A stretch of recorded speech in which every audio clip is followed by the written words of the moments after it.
ایسے ہی قربانی کے مسئلے میں یہ بات بھی ملحوظ ہونا چاہیے، جس کے پاس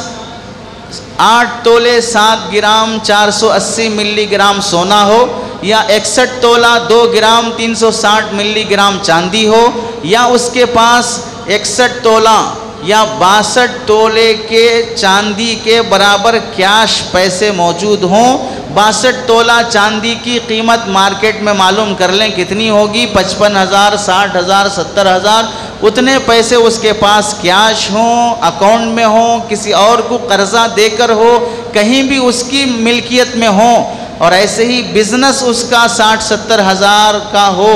جس میں وہ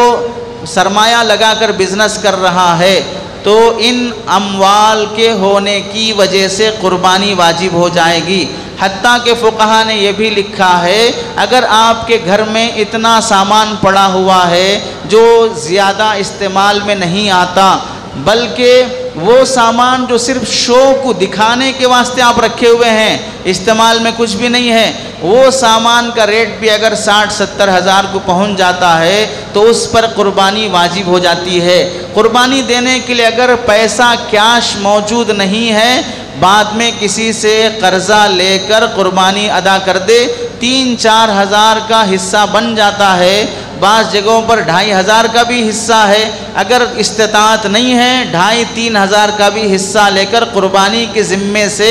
بری ہونے کی کوشش کرے، اس میں ہرگز کوتاہی نہ کرے۔